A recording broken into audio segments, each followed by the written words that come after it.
тыңдауларымыздың қағидаларын бекіту туралы бұйрығына сәйкес жергілікті атқарушы органның өкілі ретінде, яғни төрайым ретінде өзімді ұсынамын. Мен Альбина Ғазизқызы. Хатшы ретінде қатысушылардың арасынан Оразбаева Ғазиза сайласақ, қатысушыларымыз жоқ болса, онда бір ауыздан қоғамдық тыңдауды ашық деп жариялайық. Тапсырыс беруші Казпетрол жауапкершілігі жобаны дайындаған Лидия Сайбидас жауапкершілігі серіктестігі. Бүгінгі жиналысқа жобаға қатысушы жоба жетекшілері мен ұйымдардың мамандары және мүдделі органдардың өкілдері Zoom конференциясы арқылы қатысуда. Еңбек кезекте қоғамдық жиналыстың регламентіне тоқтала кетсек, баяндама жасауға 10-15 минут, қосымша сөйлеу жаңағы 5 минутқа беріледі. Ұсыныс сұрақтарыңыз болса, баяндамашыны тыңдап болғаннан кейін талқылауға көшеміз.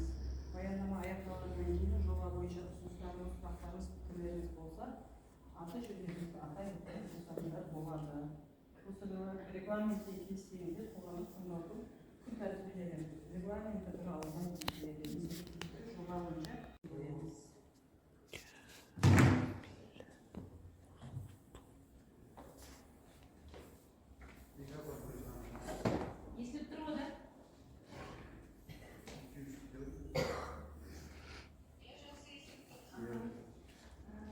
Бүгінгі біздің қоғамдық тыңдаудың тақырыбы Қызылорда облысы Сырдария ауданы номері 2-ші участке тауар келісімшарт аумағында орналасқан номері 1-ші карьерден құм қиыршық тас қоспасын өндіру тау-кен жұмыстарының жоспарына қоршаған ортаны қорғау бөлімімен бірге қарастырамыз.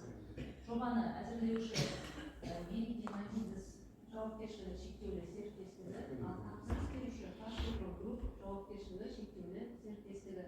Жалпы мекеме жөнінде мәлімет беретін болса, номері 1-ші карьердің құм қиыршық тас қоспасы кен орны Қызылорда облысы Сырдария ауданындағы номер 2-ші участке тау-кен орнының келісімшарттық аумағында орналасқан. Ең жақын елді мекендер Тереңөзек кенті 110 километрде, Жосалы темір жол станциясы учаскеден оңтүстік-батысқа қарай 130 километрде, облыс орталығы Қызылорда объектіден оңтүстік-батысқа қарай 150 километрде, Жезқазған қаласы учаскеден солтүстік қаласы шығысқа 300 километрде орналасқан. Әкімшілік тұрғыдан құм қиыршық тас қоспасының учаскесі Қызылорда облысының Сырдария ауданында орналасқан және 152,04 гектар аумақты алып жатыр. Учаске ауданында тұрақты елді мекендер жоқ, жол желісі топырақты және далалық тұрады. Қазақстан Республикасының экологиялық кодексінің 2-ші қосымшасы 2-ші бөлімі 7-ші тармағының 7-11-ші тармақшасына сәйкес 2021 жылғы 2-ші қаңтардағы заңға сәйкес жылына 10 мың тоннадан астам кең таралған пайдалы қазбаларды өндіру және қайта өңдеу объектісі 2-ші санатқа сәйкес келеді. 2026-2034 жылдарға 215 мың метр куб құм қиыршық тас қорын өндіру көзделуде. Төменде карьердің координаталары берілген. Ал мына жерде құм қиыршық тас өндіру учаскесінің орналасқан ауданының схемасында карьер 1 деген біз қарастырып жатқан объект, ең жақын елді мекен Тереңөзек кенті. Тау-кен жұмыстарының технологиясына тоқталатын болсақ, тау-кен жұмыстарын жүргізу технологиясын таңдауға учаскенің бедері, геологиялық құрылысы және карьер механизмдерінің түрлері әсер етеді. Тау-кен жұмыстарын жүргізу үшін тау-кен жұмыстары жоспарына мынадай техника жұмылдырады. Сыйымдылығы шөміштің сыйымдылығы 3 метр кубтық экскаватор және фронтальды тиегіш, жалпы және жүк көтергіш 22 тонналық жүк көтергіші бар автосамосвалдар қолданылады. Учаскедегі тау-кен жұмыстары жоспарында пайдалы қазбаны өңдеудің мынадай тәртібі қолданылады. Алдымен құм қиыршық тас қоспасын көлік құралдарына алу және тиеу, өндірілген пайдалы қазбаны баратын жеріне дейін тасымалдау, топырақтың әлеуетті құнарлы қабатын алу бульдозермен жүргізіледі және жиектер бей-жеріне жиналады. Олар бұдан әрі карьердің пайдаланылған учаскелерін культивациялау үшін пайдаланылатын болады. Карьердің қазылған учаскелерді қатар қалпына келтіру де мүмкін. Алаңды дайындау жұмыстары, тау-кен жұмыстарын жүргізу алаңын дайындау, оны ашу жұмыстарынан тазартудан тұрады.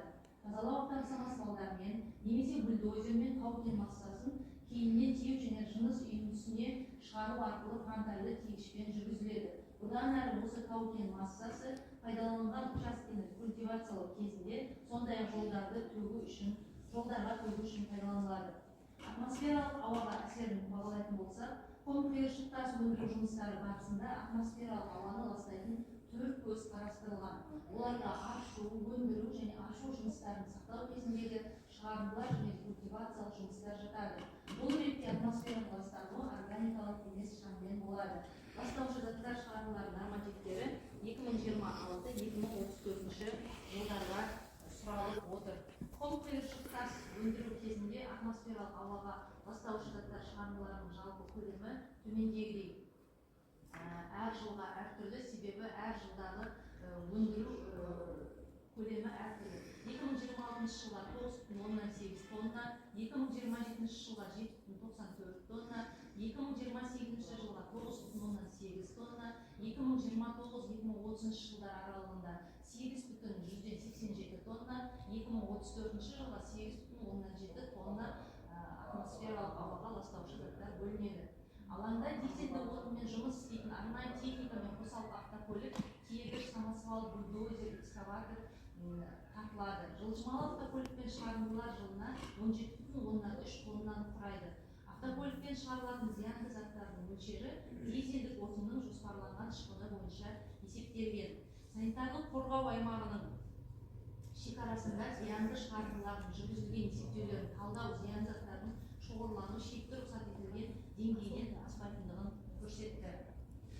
Су тұтыну суға тоқталсақ, жұмысшылардың ауызсу қажеттіліктері бөтелкедегі сумен қамтамасыз етіледі.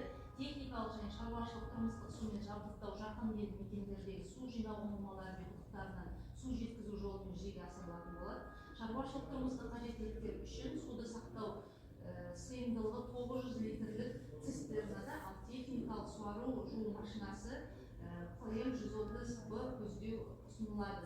Ағынды тұрмыстық суды жинау үшін көлемі 4,05 метр кубті құрайтын сетте қарастырылған.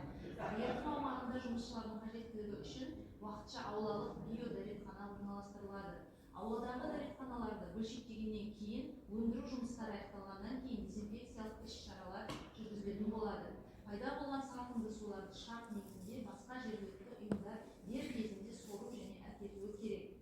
Шаңды басуға арналған техникалық су Қызылорда облысы Сырдария ауданының жақын жердегі су жинау ұңғымаларынан су тасығышпен келінеді. Пайдаланылатын су көлемі техникалық қажеттіліктерге 1368 метр куб жылына, ауыз су қажеттілігіне 2 метр куб, шаруашылық тұрмыстық қажеттіліктерге 12 метр куб жылына құрайды. Қорыта айтсақ, су қорғау аймақтары мен жолақтары жоқ, өйткені су объекттері айтарлықтай қашықтықта орналасқан.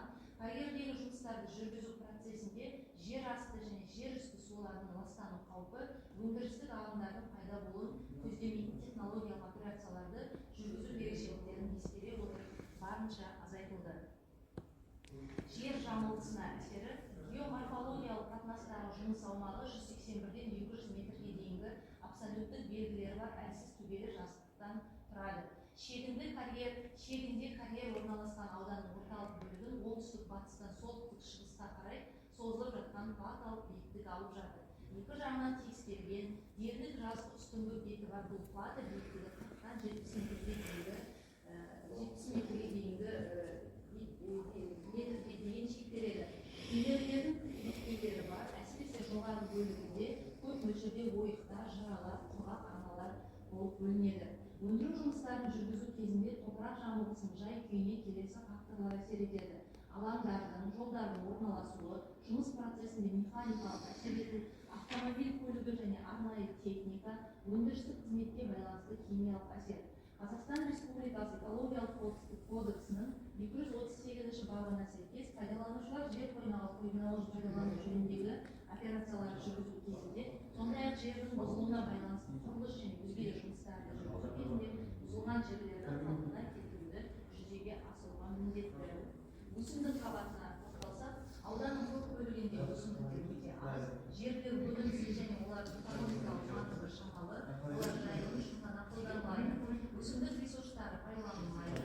Жұмыс учаскесінің алаңында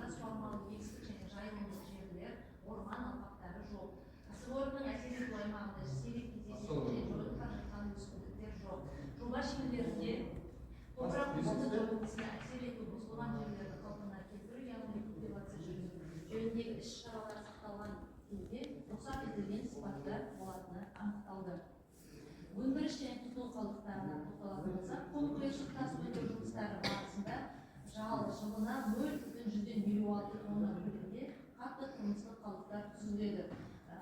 Карьер барысында қызметшілер саны 4 адамды құрайды. Қатты тұрмыстық қалдықтар қақпағы бар арнайы көлемі 0 тонна контейнерде жиналады. Қатты тұрмыстық қалдықтарды уақытша сақтау мерзімі жылы мезгілдерінде 1 күн, суық жылы мезгілдерінде 3 күнді құрайды. Қатты тұрмыстық қалдықтар қатты төсемі бар алаңда орналастырылатын арнайы контейнерлерде жиналады және жинақталуына қарай қатты тұрмыстық қалдықтар полигонына жіберіледі. Автокөлік құралдарына техникалық қызмет көрсету және дизель отынын құю техникалық қызмет көрсету станцияларында немесе кәсіпорынның өндіріс базасының аумағында жүргізілетін болады. Сол себепті бұл жобада өндірістік қалдықтар есептелмеді. Табиғатты қорғау шараларына тоқталсақ, қоршаған ортаны теріс әсерді азайту мақсатында қоршаған ортаны қорғау жөніндегі іс-шаралар жоспарына сәйкес табиғатты қорғау іс-шаралары жүргізіледі.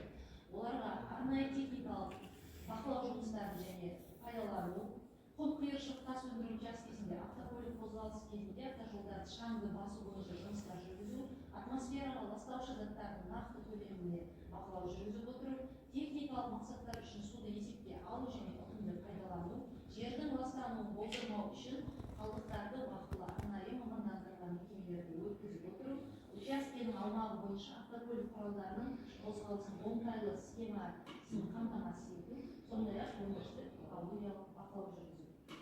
Қорыта айтатын болсақ, Қызылорда облысы Сырдария ауданы номер 2 учаске тарауы келісімшарт аумағында орналасқан номер 1 карьерден құм қиыршық тас қоспасын өндіру жұмыстары барысында жоғарыда аталған табиғатты қорғау іс-шаралары сақталған жағдайда шамалы болатындығын көрсетті. Осылайша техникалық және экологиялық қауіпсіздік нормаларын сақтай отырып, жобалық шешімдерін енгізу, технологиялық және экологиялық іс-шараларды іске асыру қоршаған орта компоненттеріне елеулі өзгерістерге әкелетіндігін көрсетті. Назарларыңызға рахмет. Баяндамашыға ұсыныс пікірлеріңіз жоқ.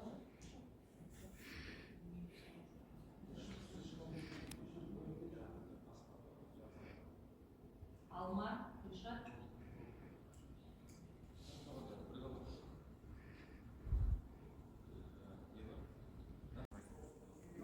Ешқандай сұрақтарыңыз жоқ болса? Жоқ. Рахмет сізге. Қоғамдық тыңдалым өтті деп бір ауыздан қол көтеріп жарықтық жариялайық.